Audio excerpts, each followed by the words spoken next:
8-year-old Leo was in a car accident and urgently needed Rh-negative blood. My husband David turned quickly to the doctor. I know someone with Rh-negative. I'll call her right now. I slammed the divorce papers against David's chest. She can come, but you sign these first. He crumpled the papers. Scarlett, are you insane? Our son is fighting for his life and you're doing this now? I met his gaze, my voice cold. Yes. My mother-in-law rushed forward, hand raised to slap me. You heartless witch. You'd really let your own son die? I only smiled. Then I walked to the ER door. Doctor, halt all the preparations. The family refuses consent for the transfusion and the surgery. The doctors and nurses stared at us, their movements frozen. The air in the ER corridor grew thick, heavy, broken only by the low hum of medical machines. David pointed a finger at my face, his eyes bloodshot. Scarlett, say that again. I said, stop the surgery. My voice was low, unnervingly clear in the silence. My mother-in-law snapped out of her daze and lunged for me again.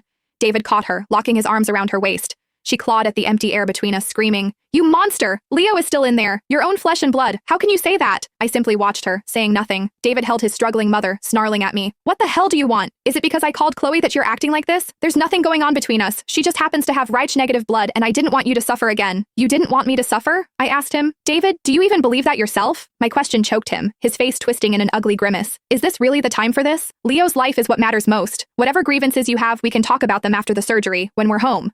"Home?" I looked at him. "David, we don't have a home anymore." I held out the divorce papers again.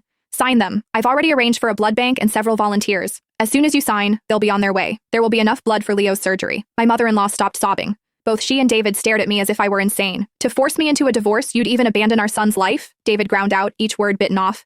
"I said sign, and the blood will arrive." I didn't back down. Other patient families began to gather, whispering and pointing at me. "What's wrong with that woman? She's so cruel." Right? Even animals protect their young. Her husband didn't want her to donate blood because he cared about her, and she's using the child's life to threaten him into divorce. The murmurs and accusations washed over me, but I felt nothing. David watched me, his chest heaving. "Fine, Scarlett, you're ruthless." He released his mother, snatched the papers and pen from my hand, and scrawled his signature a few times before throwing the document back at my chest. "Satisfied now? Can we save our son?" I picked up the papers from the floor, confirmed his signature, and tucked them into my bag. Then I turned to the doctor nearby. "You can prepare for the surgery now. The blood will be here as soon as possible." With that, I turned and walked away. David yelled after me.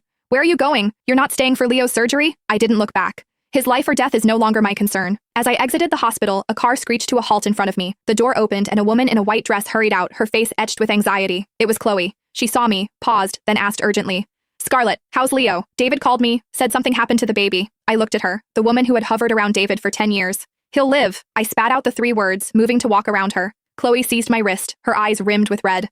"Scarlett, I know you've always misunderstood the bond between David and me, but right now, Leo is all that matters. Please don't blame David. He's just so worried about you." Her voice was soft, yet perfectly pitched to reach every onlooker. An elderly woman immediately began to berate me. "What kind of wife are you? She's speaking reason to you and